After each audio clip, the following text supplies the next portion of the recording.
So I read a quote somewhere that someone said that no one could have picked a better hero for the Mount Laurel case than your mother. Why do you think people say that about I think, for the most part, she truly cared about what was happening in her community.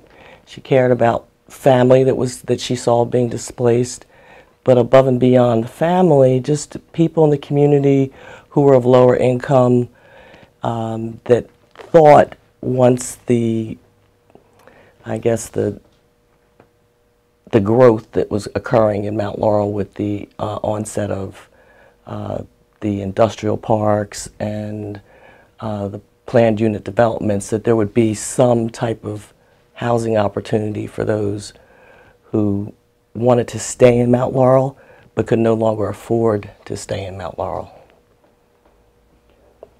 I've heard that your mother was very like calm and soft-spoken. Is this true? Like, and can you describe what she was like in her demeanor? Um, she was very well spoken. She was an educator, and education, was second, I would think, to her compassion for just saying, doing what was right. She was very soft spoken, very slow to anger, and she just had that very assured, calm, but measured and determined personality. I mean, once she had her mind set, that was what she was going to have happen. She sounds amazing. Yeah. How was she with kids? Was she was a daycare teacher? Yeah, she taught with Burlington County Community Action Program, the Head Start program. With kids, well, she had 9 of her own, so she was very accustomed to working with children. She preferred working with younger children. Once she retired from Head Start, she actually had an in-home daycare, many of whom were the children of children she taught when they were in Head Start. So she maintained a relationship with those students she had as they grew and they became parents themselves. She took on almost the grandparent role as well as continuing educator and nurturing role for everybody that touched her life. That's amazing. Yeah. I've heard she also was like a really good piano player and a gardener. And I also heard that she grew green beans. Do you have any like kind of anecdotes about what she did outside of the whole? Yeah, well, she was our church organist at the local Jacob's Chapel in Mount Laurel. Jacob's Chapel, in of its own right, very historic, being one of the oldest African Methodist Episcopal churches in New Jersey. She was not formally taught. She played by ear. She directed the choir. She was the youth director for the church as well. And she always had, that was another one of her passions, and her love was her church. And she just, through the church, she was able to outreach. Initially, this whole Springville Action Committee that filed the initial suit sprang out of a lot of members of the church. So, she just was very civic oriented, and like I said, her love of God, her love of wanting to do what she thought was right. I think that came from her mother, my grandmother, Mary Robinson, who stood by her side throughout everything that was going on during the times when they were pursuing the case. Her farming, she had a garden in our backyard. We grew up on Elbow Lane Road, and she always had a farm. Her father was basically a sharecropper, and one of her favorite things was she and her brothers. She had brothers who would come, and oftentimes it was a normal occurrence for them to just sit at her garden and talk about what she was planting and what she was growing. And I mean, growing up, we had chickens, we had ducks. So she never lost that farming roots. I mean, if you look at Mount Laurel's history, there's a lot of farming going on. So, but she just felt like she had to maintain, she liked to be in the soil, Your family has had like a long history in the Mount Laurel like community and area. Can you tell me a little bit about that? Well, my family itself has probably going back almost 7 generations in Mount Laurel.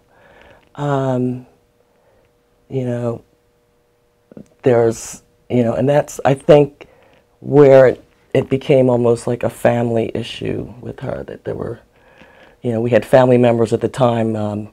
Now I guess they consider it the Hartford Road community. It used to be referred to as Springville, and we had a lot of family there, and the housing that was there was really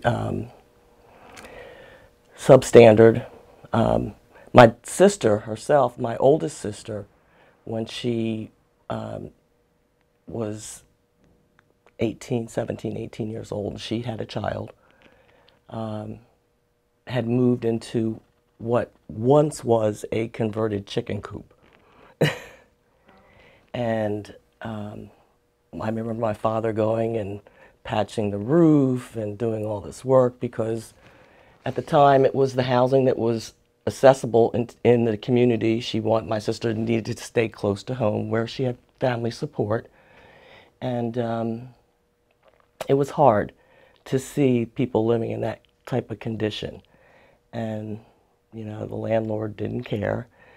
Some of the housing, they said, was originally built for military overflow from Fort Dix. And it didn't matter to her that it was just affecting her family. It was affecting families that she grew up with. There are a lot of family names that you will see, reappearing in the history of Mount Laurel. Rutterose and Grunos and Hayneses. These were all people she grew up with, and they all had a mutual respect for each other. And that was the one thing I think that back then my mother did garner a lot of respect. Yeah.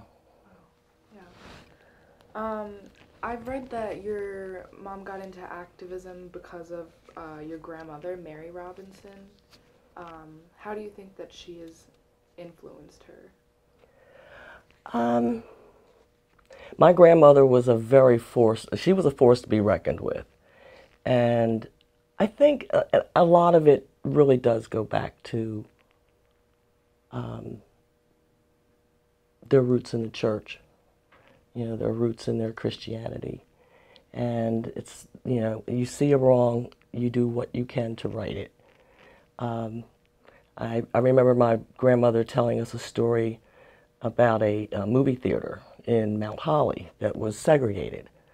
And she encouraged my mother to go to the movie theater, And she and several other African Americans showed up at the theater. They were, summarily booted out. But they kept going back, and ultimately they opened that theater up. So she started at a young age being very active. Wow. When did she move to like the forefront of the civil rights movement in terms of affordable housing, and why? You know what? It wasn't intentional. It wasn't an intentional thing. It was something that she started doing. Like I said, there was this, she had a lot of good mentors around her. She was very active with the NAACP, and when they decided that, they knew, she had gone and actually went to a lot of township meetings and, had requested, we're we're getting ready to build, Ramblewood was the first big development. And she goes, will there be any opportunity for some of these people in the community, you know, to have an opportunity to maybe be able to, you know, afford to move in there? And when that didn't, you know, bear any fruit, she reached out to other people. There was a Reverend Woods and Roosevelt Neesmith, and she says, well, what do you think we might be able to do? And they had advised her to take her committee and submit a grant application. There was some property, there was some land, and perhaps, you know, if we can get the grant, we can actually build our own, you know, do it for ourselves, since the township wasn't willing to really help. And so after that occurred, and they, you know, they were elated, they actually got seed money from the Department of Community Affairs. And they, you know, struggled, you know, to get plans, an architect, got plans developed, and then they hit the barrier of Mount Laurel's zoning laws that said you had to build on, you know, I guess it was 1 acre lots, which restricted the amount of units they could put onto this parcel. And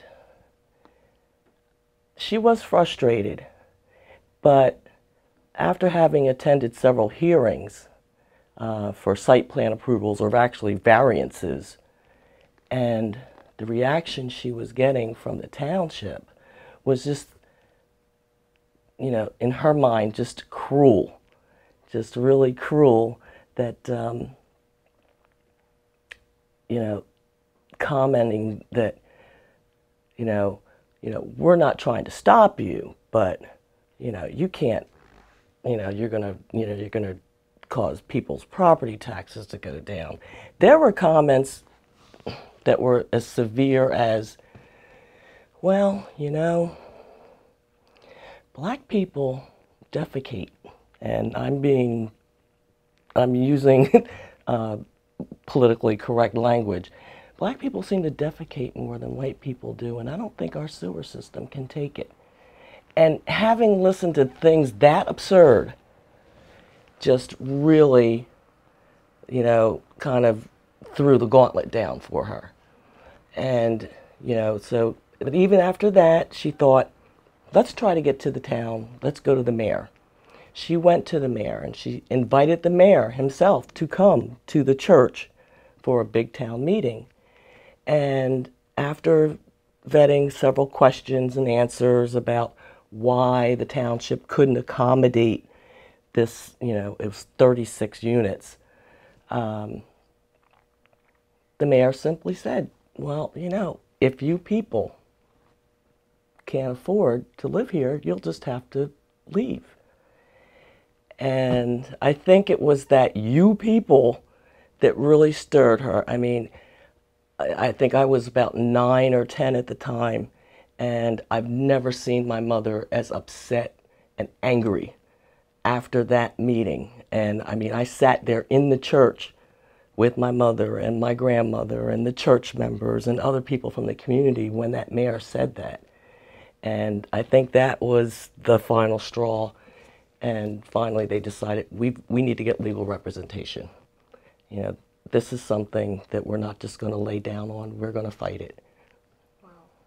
Do you remember at all, like, what your thoughts were as, like, a kid in that meeting? Well, the biggest thing that I remember thinking was, wow, why is Mom doing this? You know, there are 9 of us. She's, you know, trying to, you know, take care of her home. It's not like she was looking for a home for herself. She had a home, but she just had, it was, to me, it was inspiring to watch. And I was like, yeah, that's my mom, you know, my mom's a fighter. And, you know, she's always been my role model. Um, you know, she raised us all to try to follow in, you know, her footsteps as far as, you know, you are never to ever think you are any better than anyone else, but you are definitely no less than anyone else. And this is a matter of human dignity, you know, having a decent, safe place to live. So it was scary at times. After the litigation commenced, that's when it got a little frightening. Um, we used to, you know, we had to change our phone number. You know, she started getting calls, you know, threatening phone calls. Uh, as children, we were harassed at school. Children tend to repeat what their parents say. And it was hard to go to school and hear people say things like, you know, your mother's a troublemaker, um, you know, she just needs to shut up and go away. Um, my sister and I used to take piano lessons from a woman that lived at the Route 73 end of Ramblewood. Our home wasn't that far from the Church Street side of Ramblewood, and it was like less than a mile walk. And we used to walk through there to take piano lessons. And one day we were walking to our piano lesson, and there was a family out in their yard and with a dog, and this kid, you know, yelled, "Sick 'em." And this dog came running out after us. And, you know, my sister she just froze and started to cry. And I was the tomboy of the family. So there was some broken concrete on the sidewalk. So I picked one up and I'm waiting for this dog. And the parent said, "You better not touch our dog." And I thought to myself, oh my God, you know, you're the adult here, and you're going to tell me not to hurt your dog that is bearing down on me? And that was probably like, at that point, that's when I decided, I don't care what my mother has to do. She's going to stick this through, you know. And I don't care how many names I have to be called, how many abuses I might have to take. It's worth it, because she's fighting against this. This is not, this is, evil. And we weren't raised to accept it. You know, we were raised to try to go above. You know, it's one thing, you know, you don't look for trouble,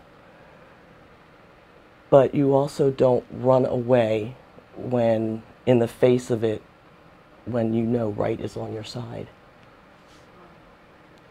Oh my gosh. Do you like remember what the houses looked like in Springville? Like, can you describe some of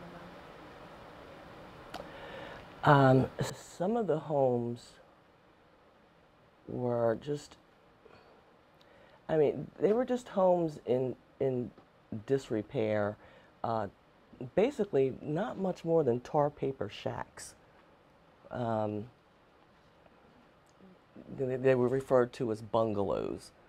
They weren't bungalows. They really, like I said, they should have been condemned.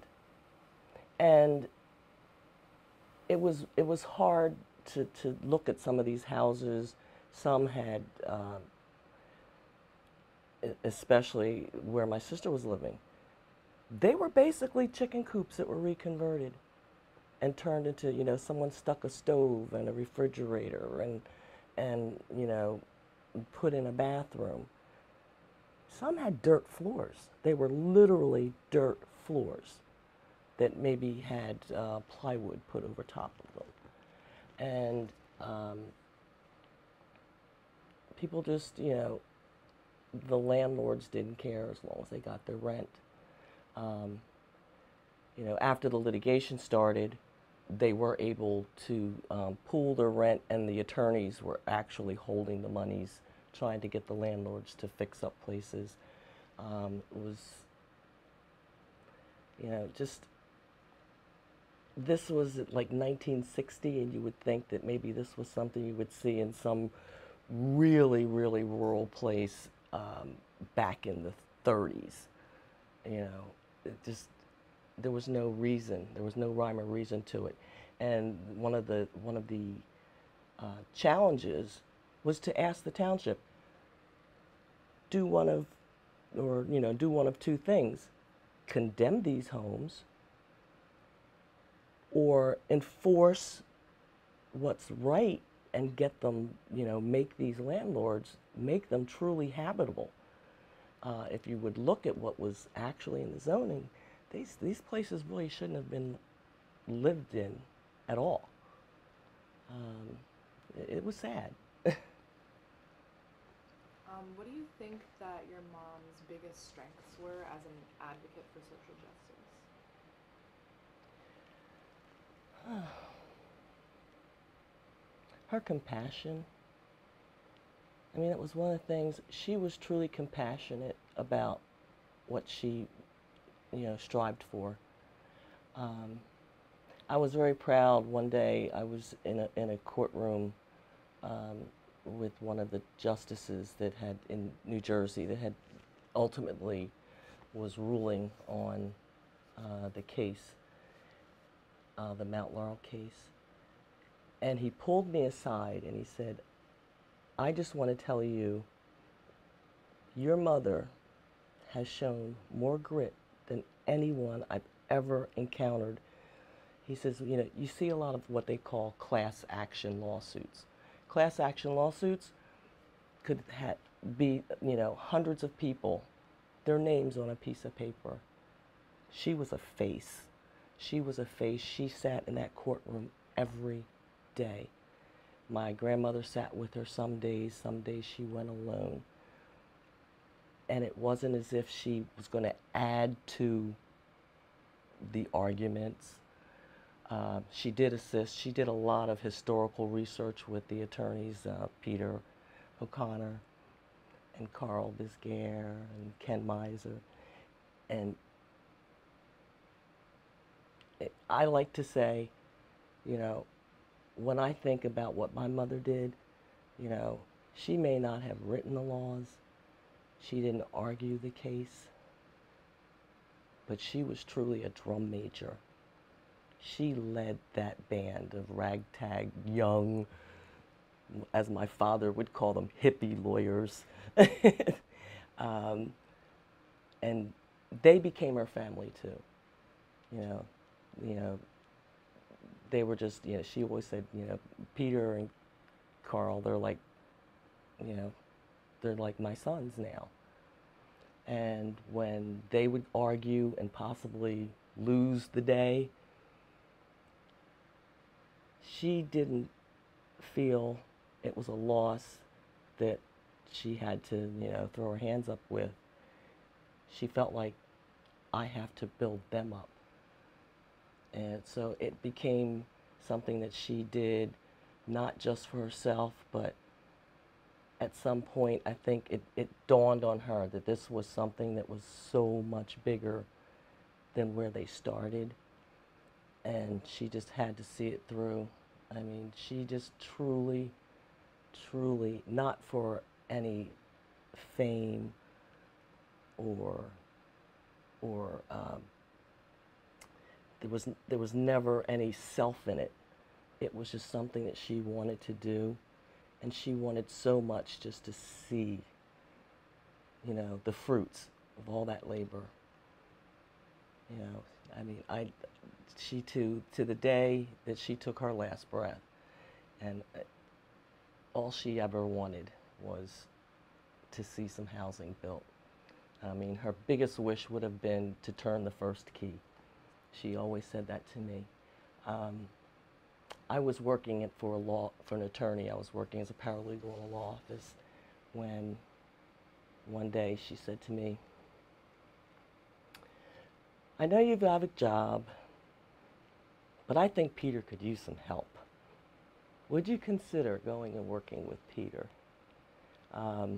At the time, I was doing a lot of basically foreclosures and bankruptcy. I did have one of my focuses was on land use, mostly environmental law, digging up underground storage tanks, things of that nature. So, and my mother had already been diagnosed with cancer. She knew she was, nearing her end days.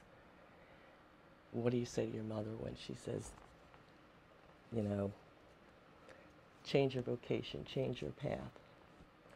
And I thought back to all the fighting she did and how, as sick as she was, she still wanted to fight on.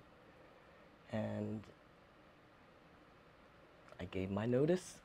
And I said, I met with Peter, and I said, tell me what you want me to do.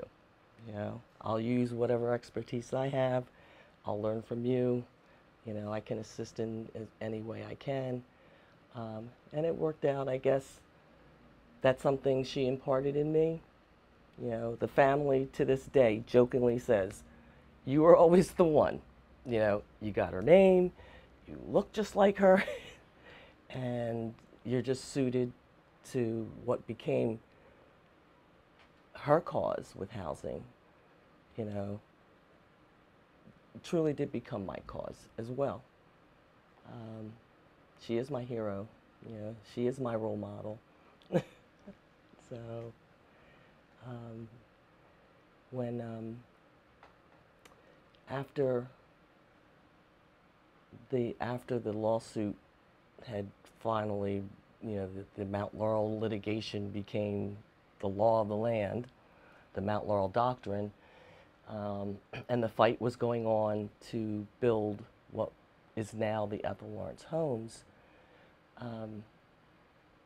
There were some financing issues we were trying to deal with the state, the Housing Finance Agency. And Peter used to send me to the agency and say, you go talk to them. And, I used to think to myself in some ways, how are they going to say no to me? They're going to tell me no? Because they all had such admiration for my mother. And so they had arranged for a site visit to the vacant land here on this site at Ethel Lawrence. And they all asked me, "Is your mother going to be there? Is she going to come? Is she going to come? We'd love to meet her." She was very ill at the time. And I said, "Well, I'll check. I'll check and see if she can come out." And there was nothing that was going to stop her. She came out on this 63-acre vacant site with her oxygen tank in hall and tears in her eyes, and spoke to the executive director and officers from the Housing and Mortgage Finance Agency. And all she could say was, "Please give Peter the money. Please give Peter the money." And that was one of the last times my mother actually left the house, was to come out here and plead with the state to fund this housing. That was very hard. It was very hard. Some of my siblings didn't want her to come out. They were like, "Mom is too sick. You can't bring her out there." I said, "You know what? As sick as she is, that force of nature that my mother was not going to stop her from coming out here and personally pleading with the state to help fund this housing." It's really beautiful. Yeah. You seem to really have taken all of the things that she taught you to heart and really are carrying out her legacy. Do you feel proud to carry her name? Yes, I do. As a little girl, Ethel, oh my God, it's such an old name. And you know. But I really am, I feel like she's looking down and she's proud of what I'm doing, and that I continue to do it. I continue to work with housing. And it really is, there is nothing like seeing someone that thought something was never going to be within reach, that they would never have an opportunity for, and all of a sudden you're handing them a key and saying, this is your home now, and it's clean and it's safe, and you're in an environment that you have access to good schools and shopping and just opportunity. You know, my mother said she wanted to be able to hand someone the first key at Ethel Lawrence Homes, and I had that honor, and that was truly an honor. And to see, I used to sit in the office here, and every now and then I would just drive around and see people moving in, and kids in the little bicycles, and I just had to look up and say, you did it, Mom, you did it. You made this a reality, you know. Did she do it alone? No. But for her wanting to see what originally was 34, 36 units turn into, you know, 140 plus, and impact the entire state and other states as well. I run into students, real estate students, land use students, all the time, and they say, I read about your mother in a class, in a classroom. I've talked to attorneys that have said, you know, she was David going against Goliath. You know, she really was. And like the authors of the Our Town book, when they said, your mother is the Rosa Parks of housing, I think that they were onto something. She really was. Because it wasn't just, it amazes me to this day that she didn't have to do any of this. She didn't have to put her family in jeopardy. She didn't have to take on threats on her life. She didn't have to worry about where she and her children, you know, except for, like I said, my sister, having a place to stay. She made sure there was nothing that was going to stop her from making sure that her children got their education, moved on, you know, and pursued to the best of their abilities. But she never forgot about those students, those little kids that she taught in Head Start, and then their children, and sometimes even their children, that she always embraced. We used to say, you know, we lived in a 4-bedroom bungalow with all these kids. There was always room for more. You know, we had, you know, our house was like the kids' house, the neighborhood house. Everyone was in our yard. She used to throw elaborate Sunday afternoon barbecues. And it just seemed like, where did all these people come from, and how are we feeding them all? But that was just something she did. And, you know, it was funny, my father used to say, Ethel, it's never going to happen. Why are you doing this? Why are you doing this? But I know secretly my father was like, go get him. Go get him. He was very proud of her. I mean, he passed before she did. And, you know, we often, you know, the children, my siblings and I used to always say, well, Dad, she did it. You said it wasn't going to happen, but she did it. And we're all so very proud of her. And I think by extension, I know, I feel like I know my brothers and sisters, you know, were very pleased and happy. They said, you know, you helped Mom cross the finish line, and you continue, you know, just don't you mess up. Don't you sully her name. And I was like, oh, I don't think I could if I tried. But she was an amazing, loving woman. And, you know, and anyone who knew her, you know, she's so sorely missed. I mean, she left life too soon. She really left life too soon. But she left behind a legacy. And, you know, when I look out at Ethel Lawrence Homes, or even some of the housing you know, am working, developing with my current employer, I said, you know, but for Ethel Lawrence, you wouldn't see all this housing, you know, and it's still a struggle. It is. It's so hard to think how people could be so cruel, and I don't think they realize the cruelty. When we were going for zoning approvals and variances and site plan approvals, and the people from, you know, across the street, the senior development and around would come in opposition, and they said so many hurtful things, and I don't think they realized how hurtful some of the things were. And we listened to comments like, well, change the name. Maybe if you change the name. Ethel Lawrence Homes, oh, sounds like a project. Change the name.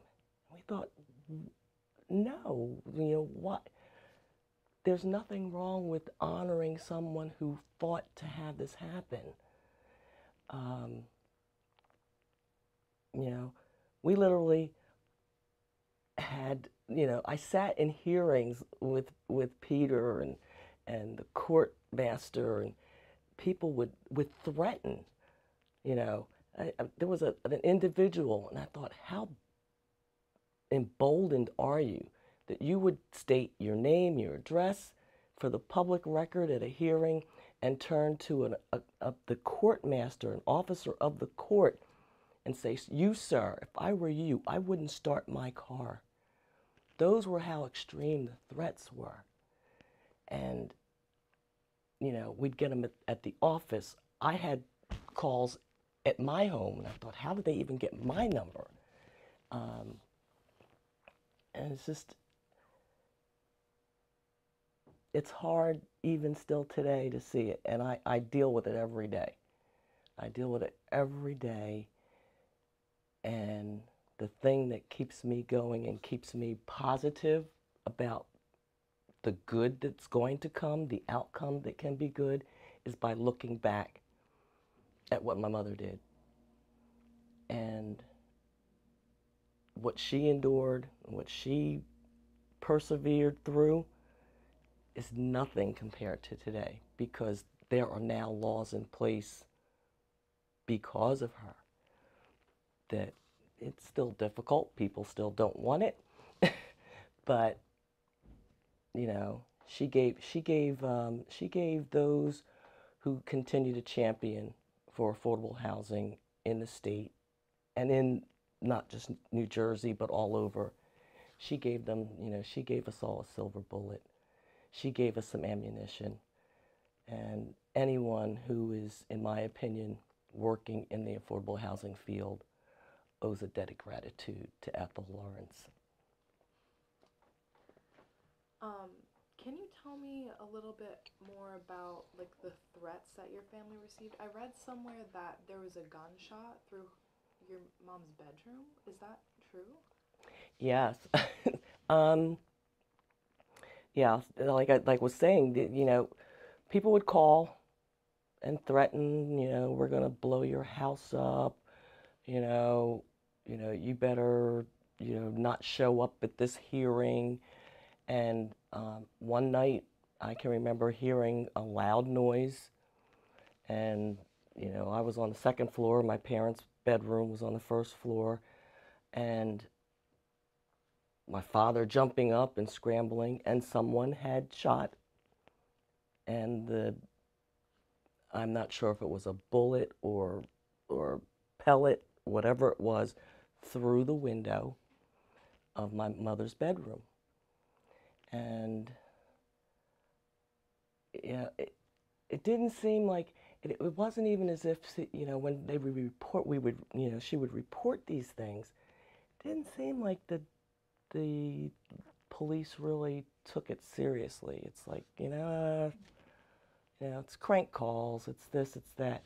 But when that gunshot occurred, it was a lot more than just crank calls. Like I said, we changed the phone number 3 times because of the calls that she was getting. And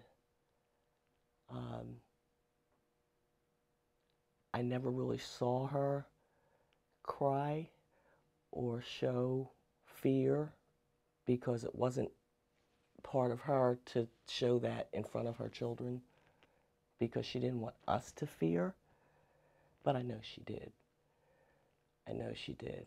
And I saw her many times at church. And when she went to that altar, I know what she was praying for. She was praying for protection. She was praying for guidance. She was praying for the outcome. Because in her mind, this is what's right. And one of her favorite songs was, "If I can help somebody along the way, then my living shall not be in vain." And she truly lived that. She truly lived that.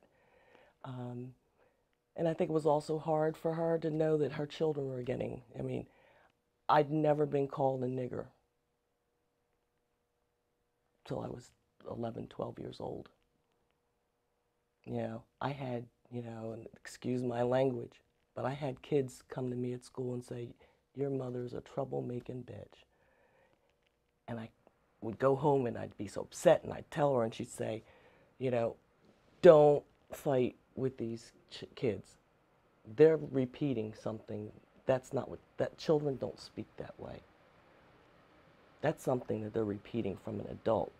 And I thought, that's insane.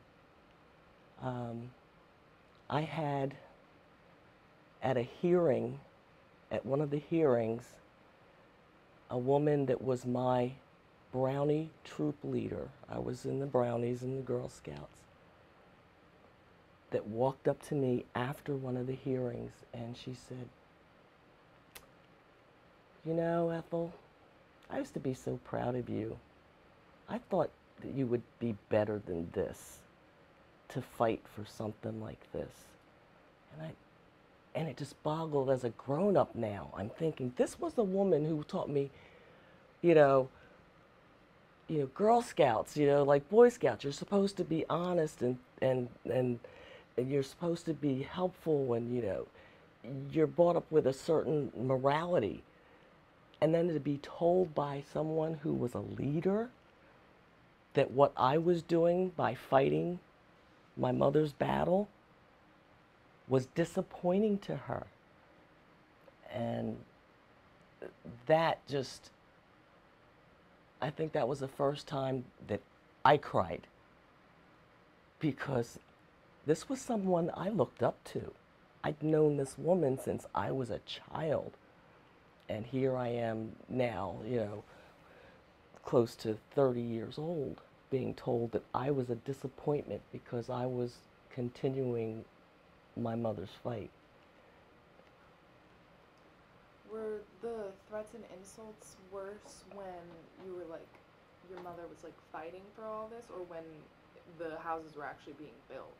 Oh no, it was worse during, I guess it seemed to me worse when the litigation was ongoing, but I was much younger, so it stung more. And as an adult, after when we were fighting to build Ethel Lawrence homes, it was just hurtful because I just couldn't imagine this was such an accomplishment. This was such something that we were so proud of. You know, there was this state Supreme Court ruled, you know, what Mount Laurel and the state of New Jersey was doing was wrong. You were using zoning in order to discriminate. And a lot of people made it racial. It was never racial for my mother. It was not about black and white. It was about rich and poor. It was about economics. It was about just doing the right thing. And somewhere along the line that line got blurred, and there was a lot of discussion, more so I think when I was younger, during the actual litigation process, that it was more racial. But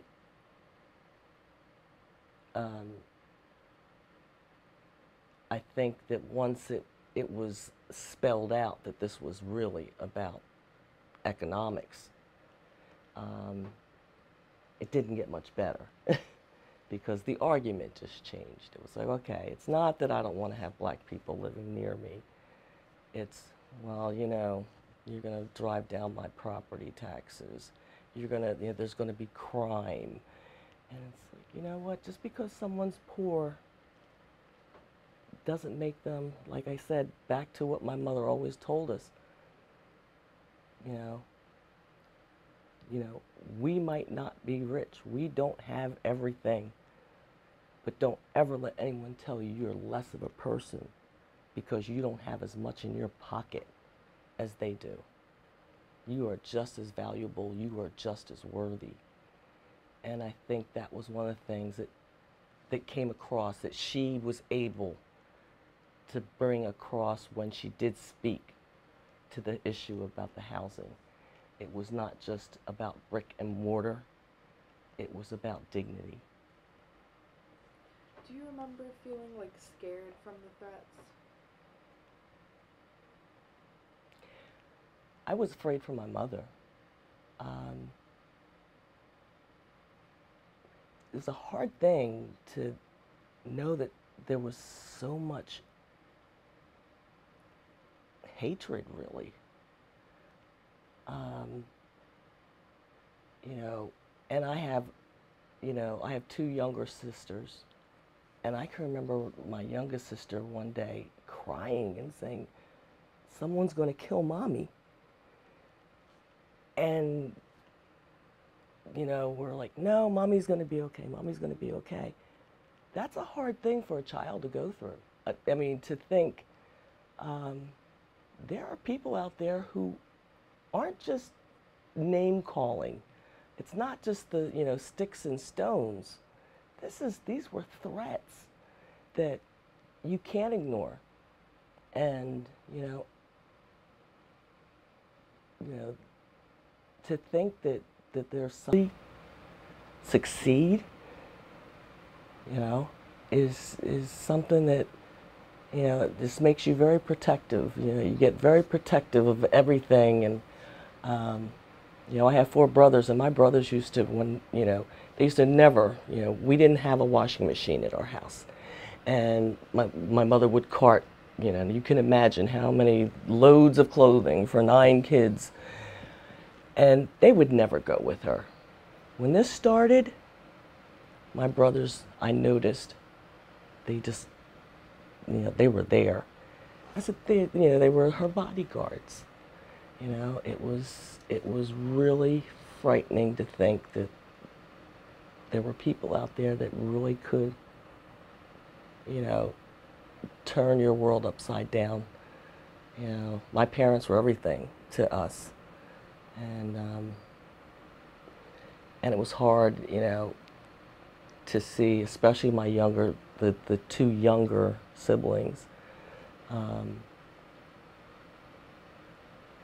that they couldn't understand it, but they knew what was going on. You know, and it was funny. My youngest sister one day, she came home, and she said she was crying, and we were like, "Why are you crying?" She says, "I just found out that we're low income." I said, "What?"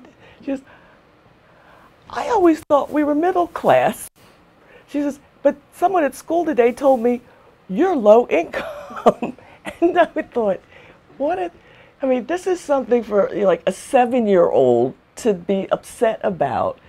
You know, you don't, most families I don't think would ever really encounter a 7-year-old even grasping those terms, but we lived them because of what was going on with the litigation, and they say,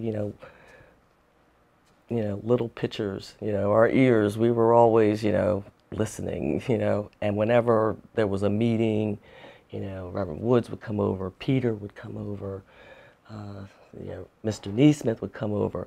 We'd all kind of crouch around and listen because we want to know, okay, they're planning, and we want to know so that we can be prepared, and do our part. And for the most part, my mother's charge to us was just hold your head up high, don't engage, stay above it. How did your mom and just like your whole family persevere in the face of like all of that?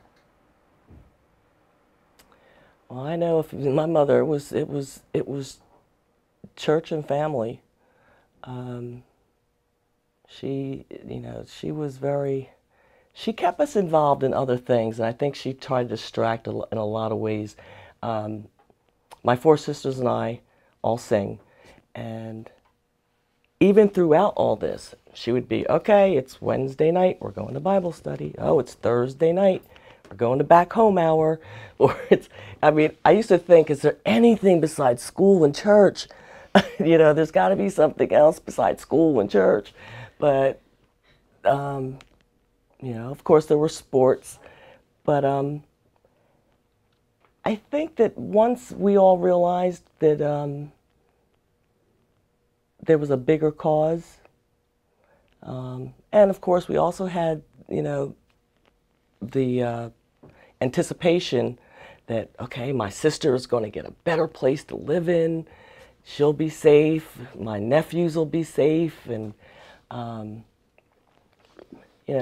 she made it clear to us, that it was important, and I think we all, we used to have our little powwows as kids, and we all came on one accord and said, you know what, Mom's going to do this. We have to support her. And like I said, my father would grumble every now and then, she's got those hippies in the house. Nothing's ever going to happen. But I also would hear him. I think one time he was talking to some coworkers. We'd gone to pick him up at work. He worked for U.S. Pipe and Steel, and I heard him talking to one of his coworkers, and he was like, "Yeah, my wife, she's a fighter." He would brag, and we all did. We bragged. It's like, I guess that was almost a coping mechanism. Almost, instead of, I'm not gonna shy away because you want to insult my mother, or because you want, you're repeating what grown-ups have said about how bad or what a troublemaker she was. It was like, well, if my mom's a troublemaker, at least she's doing something. What's your mom doing? And that was the mechanism. And we were very proud of her throughout. And the day that they had the groundbreaking here and the dedication here, it was something that not all of my siblings could be here, but everybody was beaming. It was like, look at this, and it's so beautiful, and it's more than she could have imagined. You know, she was looking for, you know, 36 garden apartments, you know, and so it is so much more than what she expected. Do you remember going to court with your mom? And like, what were the proceedings like? I never attended court with my mother. Okay. She wouldn't take us. I mean, she usually, like I said, she went her with when my grandmother was able to go. Um, I can remember her coming back after being at a hearing, and you could tell how the day went by her mood. Um, I think she was, for the most part, very upbeat, very positive when it got to the state level. When it was on the local level, um, with the local zoning board, and she would, that those days, I think the first time I ever heard my mother say a curse word ever was after one of those hearings. And I think that was after the gentleman made the comment about the sewer system. And but she just, I think she tried to compartmentalize what was going on there with raising her family. And she actually one time had said she had thought about this for quite a while, but waited until my youngest sister had gotten into, I think, first or second grade, because she said, you know, she had to make sure that she was well into school and starting school and occupied that way, um, because she just, you know, she was mother first. And, you know, she was always there. She was there for us. She was there for neighbors. You know, someone would have a issue. One of my, you know, sister's friends had an issue where she was fighting with her parents and they kicked her out. My mom said, "Come stay with us." You know, I can remember waking up in the morning and walking down and there'd be bodies on the living room floor that you had to step over because, you know, some of my brother's friends were like, they had no place to go. And so mom said, well, grab a blanket, they can stay here. Um, it was almost like a flop house. So there was never, ever, she wouldn't turn anybody away. And one of the things that I think it comes to mind, we lived so close to the turnpike in 295 when they built 295. You could see and hear the cars as they would go by. And every now and then, if someone were to break down on that 295 and they would walk down the embankment and come to the door, can we use your phone, whatever. And my mother would bring them in, let them use the phone, offer them some food, drink, whatever. And my father was angry. He says, Ethel, you can't just let strangers come into the house.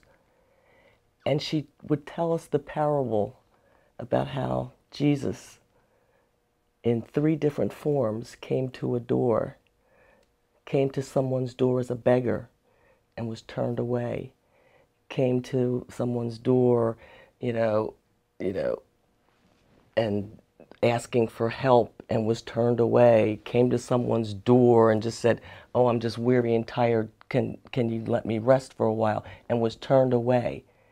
And the woman was like, no, I'm waiting for Jesus, I'm waiting for Jesus, I don't have time for you, I'm waiting for Jesus.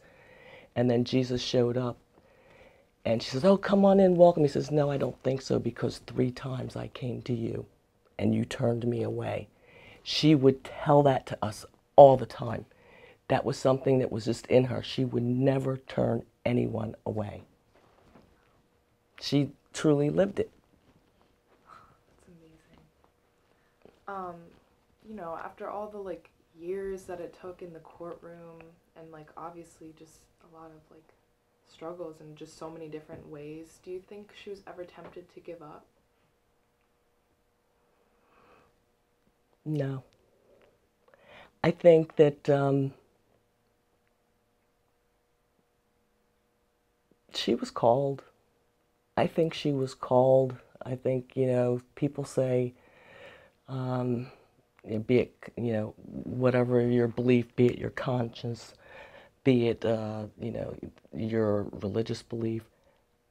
I think God spoke to her. I really do. I think that there was a small voice in her that she heard, that only she heard, that kept her, that drove her, that kept her going. And I never saw her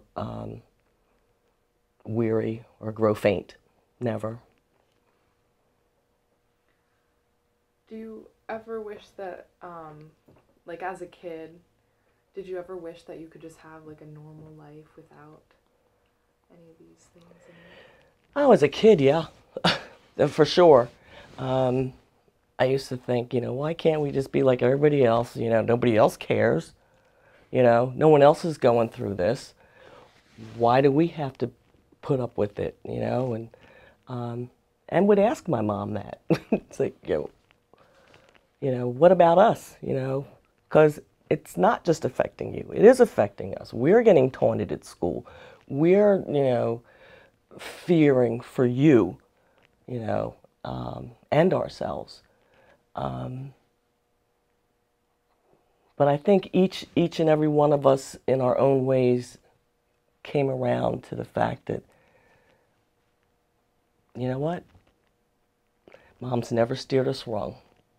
And I don't think she's steering us wrong now either. So. Do you have a memory of what it was like when your mom found out that they won the 1975 Mount Laurel case? Oh, wow. She was so happy. It was like Christmas. She, she was never one to gloat, but you could almost hear it in her voice, especially in conversations with her siblings or my father. Like, okay, guess what? It's happened. She was elated. It just, she was so happy that ruling came about. And I think not having a legal background or anything never dawned on her that was just the first step, because now you have to implement this. And if there was ever any regret, and not even regret, but sadness that she had, was that she was not able to, she knew that it was coming. She knew that they had won that battle, but there was still a war. And, she might not make it to the end of the war. How old were you when that happened? 75? Oh, I was 16, I think, in 75. 16. And it was something. I think that's what kind of made me, I initially, when I went away to college at 17, 18, and I was going to be a music major, but I was just fascinated with law. I was probably hanging around Peter and Carl so much. I thought, law seems pretty neat. And it just seemed like I didn't think that housing was where I wanted to be. I wanted to be a lawyer. I actually ultimately went to college and I was a political science major. And I was pursuing law when my husband became ill with cancer. So at the time I had 3 young children, so that kind of, curtailed my pursuit to get a law degree. But I figured, as a paralegal, I can do a whole lot. So it wasn't that devastating. You know, it was when we broke ground here and all the big trucks and the earth movers were here, and I think my son was about 4.5 years old, and I had a picture of him standing in the wheel well of this big truck. And, you know, my oldest daughter, like, what's your mom do? She says, my mom's helping to build houses, you know, and I was like, well, not really, but it felt right, you know. Um, so it affected me. It did affect me. I think seeing what that struggle was, that it was worthwhile. It's a worthwhile pursuit to do something in this area, be it, if you're doing financing work, doing social services, you know, it's grown so much. I don't think my mother could even imagine. I hate to call it an industry, but more of an affordable housing community, what it really entails, and that, you know, wherever you look, you can't escape that she was a piece of that. What do you think drove her? Oh, her faith. Her faith, her belief in God, her belief, you know, she says, I'm going to heaven. There was never a doubt in my mother's mind. I'm going. It wasn't as if, like some people would say, oh, you know, I'm trying to live a good life. I think she knew, you know, she says, I'm going to heaven. She says, and I'm going to do everything I can to make sure that all of you come with me when it's your time. And it was just, I think part of it, like I said, was also, that was just the family ethic. I mean, it was her mother, her father, they instilled in her from a young age this activism, you know. She was always helping or looking out for what some would consider the underdog. And, you know, she's just she had a heart of gold. She had a big heart, and she shared it. You know, it's really sad that she couldn't be there to ever see the opening of this amazing development that she, you know, it's all really due to her with some help. But I know you were there on the opening day. Do you remember what you were thinking then? Oh, I was just so proud. I think the whole day I just kind of looked around and said, you know, Mom, you know, you did it. It's just, you know, I would, you know, just look up and say, you know, do you like it? You know, I was, you know, as an employee working toward all this, you have a sense of fulfillment, but it was beyond that. It was you did it, Mom. You know, you did it.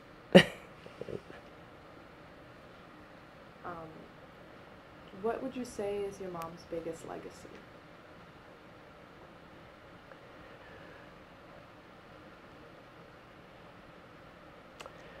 Oh, I'd like to say it's her children.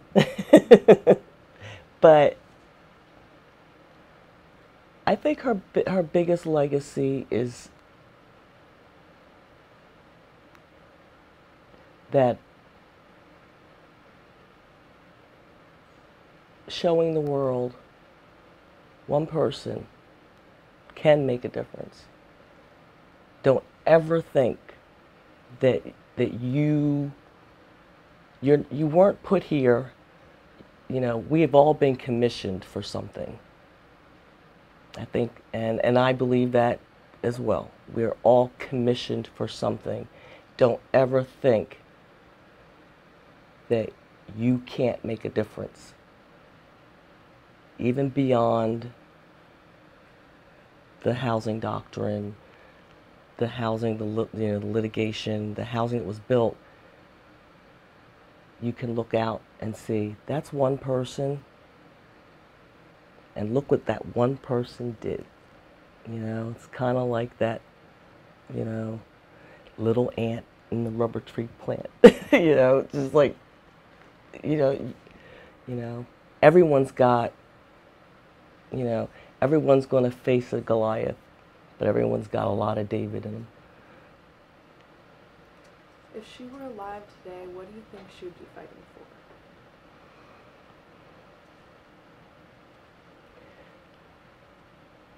I think if she were still alive today,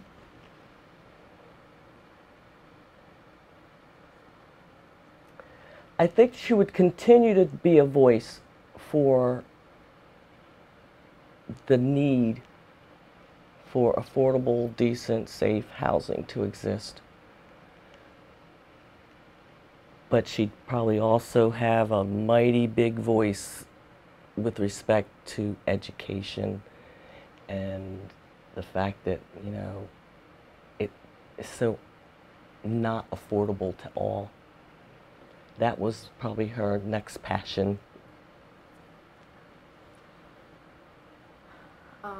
I know that you've done a lot for the affordable housing movement too, and just really carried on the legacy that your mom started.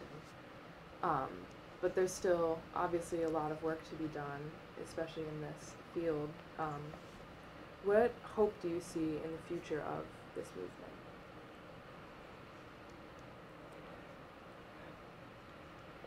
I'm hopeful that the more we accomplish, the less resistance there will be to it, because once the model is there and people see it works, you've torn down a wall, you've taken somebody might want to toss a brick through your window, but if you've shown them, I don't think I want to destroy that place because it's good. There are so many examples, and Ethel Lawrence Holmes being, I think, one of the best and primary examples. I mean, people to this day will drive by and tell me, I just drove through there. I can't believe that's an affordable housing complex. It looks like everything else. And that's exactly what the whole idea is to make it all look like everything else. There shouldn't be something that distinguishes it and says, oh, that's the affordable piece. That's the market piece, and it's growing. I mean, I see it where I'm working now. I'm working in 35 states, Puerto Rico, Virgin Islands, Hawaii, and when I see what can be done and what has been done, and working with people like in Camden with HopeWorks and Better Tomorrows and these entities that are providing social services, to see the end result and to have people actually come up and congratulate you and say, that's phenomenal what you guys have done. One of the things I'm working on now is working with some of the rebuilding of the devastation from the hurricanes in Puerto Rico and the Virgin Islands, and rebuilding.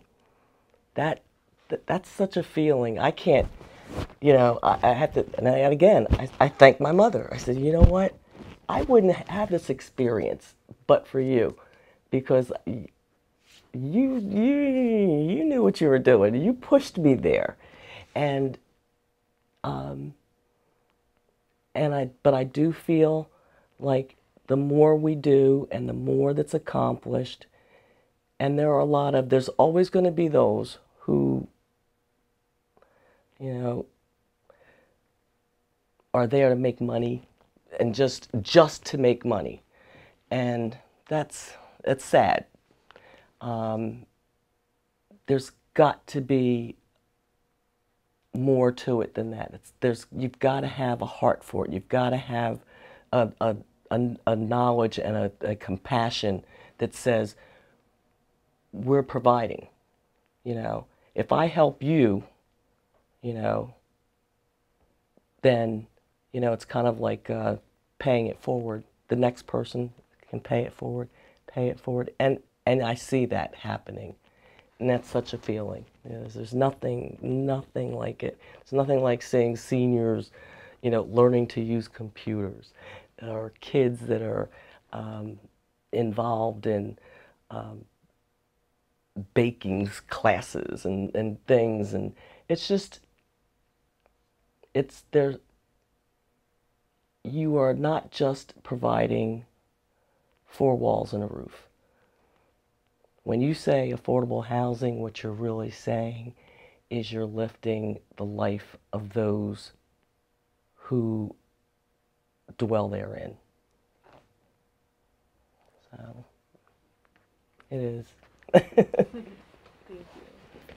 What a wonderful interview. Your mom would be so proud. You're such a great storyteller. Yeah. Oh. And you're so inspirational, you know, because I'm over here doing this too.